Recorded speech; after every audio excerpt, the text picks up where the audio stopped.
global happenings today. We communicate, we analyze global news. Stay tuned. Hello, beautiful people. Welcome to Global Happenings today. A lot of reactions are going on right now. Already we have three flag bearers. There are a lot of different flag bearers, really, but three major ones that have been catching the eyes of many Nigerians.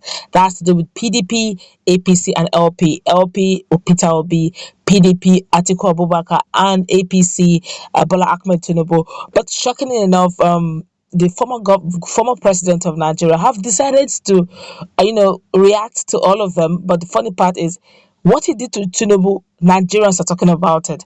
Don't forget that many days before the convention and APC screening, a lot of media houses carried that Jonathan Goodluck Ebele Jonathan was the equation that was missing, was the missing link. That there's a lot of cabal going on, a lot of nitty-gritty going on to install him as Nigerian next president. That they wanted to impose him, and he has defected from a PDP to APC to get the consensus candidate. He actually, via his media person, said there's no such thing. Nobody believed him. It said to just keep him mute.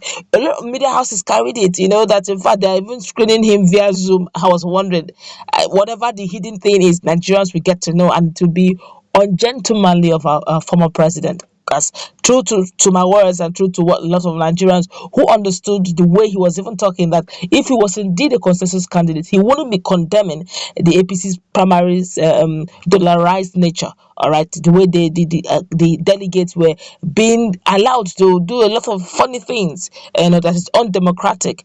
Well, right now you're going to see the reaction that former president of Nigeria, Goodluck Ebele Jonathan, did to the three aspirants that has been generating reactions. Before we go to the news proper, like and subscribe to the channel by clicking on the red subscribe button beside it. You will see that notification icon. Please go ahead, click on it to get notified as soon as we update our channel on YouTube. Let's go to the news. The former president of Nigeria, Goodluck Ebele Jonathan, has taken his Twitter handle to congratulate politicians who are lucky enough to become the party flag bearer. Let's recall that Goodluck Ebele Jonathan has been trending since all this while, when there was some report that he would join APC and run for the flag bearer, especially when some Fulani group brought APC presidential ticket, which he rejected. When Jonathan unleashed his congratulations write-up on social media, he did it in a way that's left reactions across the country, in which many people have been giving their opinion about it. In his write-up, Jonathan expressed his congratulations to Peter Obi, and that's the flag bearer of the Labour Party, and Atiku Abubakar, the flag bearer of the flag bearer of PDP, without mentioning Tinubu, who has just been elected as the flag bearer of APC. Hear his words. 2023, Jonathan congratulates presidential flag bearers. I congratulate the winners of the various primaries across the political spectrum, particularly Alhaji Atiku Abubakar, presidential candidate of the People's Democratic Party (PDP), Peter Obi of Labour Party (LP). I urge all leaders, especially politicians, to prioritize the peace and stability of our nation as we commence the activities of 2023. To the good citizens of our beloved country, I charge you all, particularly the youth, to make honest and patriotic choices that will guarantee us the hope that we desire for ourselves and our nation. GEJ. I love this man. Well, furthermore, Jonathan told the citizens, leaders across the nations to ensure peace. A lot of Nigerians have been reacting to this. Some people claim that Jonathan did that because he was not and never was a member of APC, while some claim that Jonathan may be revenging on how Tinubu worked against him in 2015 election. I don't think so. Jonathan has a beautiful soul. Honestly, I tell you with all sincerity. He's matured. If he wasn't, what would have happened in 2015? I don't think there would have been in Nigeria till now. I don't think there would have been very few politicians would do what he did. As an incumbent loses an election and he didn't cancel it. No, that election did not hold. It will be cancelled. It's automatic. Except I win, it will not hold. But he did a gentleman act by saying congrats. In fact, before they finished, he congratulated the supposed winner. And today we still have a country to call our own. If not for a beautiful soul like Jonathan, I don't know where we would have been as a country today. But of course, let's feel the pulse of Nigerians, because Nigerians have reacted to what he did. Some person said, is it an omission or is it a deliberate act or probably an oversight? We're going to find out in a moment. This person here is saying, Tinubu betrayed the South by ganging up against Jonathan in 2015. We in the South would rather vote for Atiku than Tinubu. Payback time.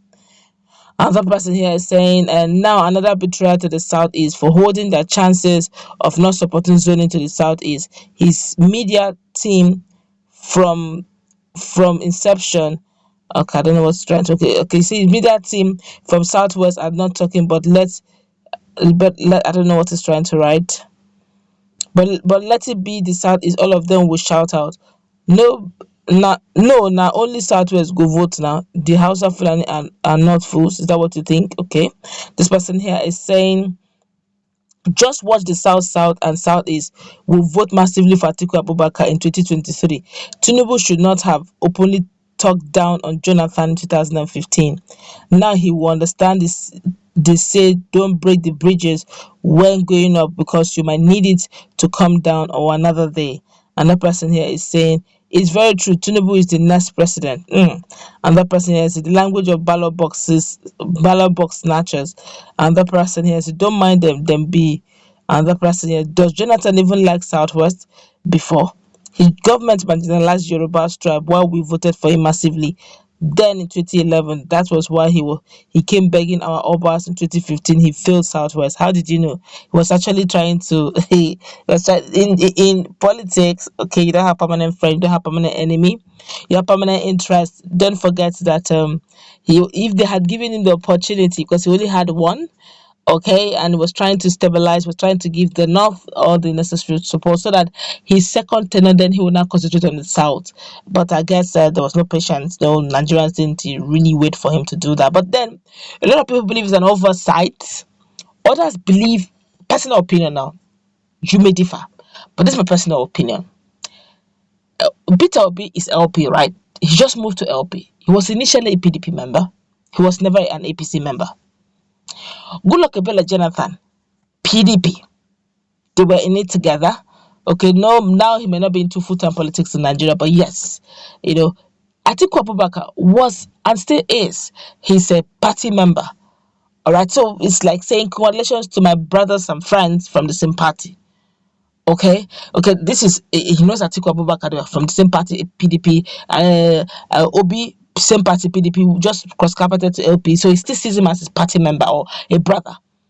But Tinubu from time immemorial have been an APC person, and it's not something that they begin to. And remember, during the build-up of 2015, and a lot of politicking went in there. Some may not be the best, but then you just believe the way they even did the PDP APC primaries, and the way generally he condemned it. If you check our video playlist, you see it, where he took his time and condemned the open brazen corrupt way of the delegates were having, which cannot produce the best of candidates. Unfortunately, it happened to be so. Let's meet in our comment section. What's your take? Do you agree with what Jonathan has done, or do you think it's just an oversight, or maybe it just doesn't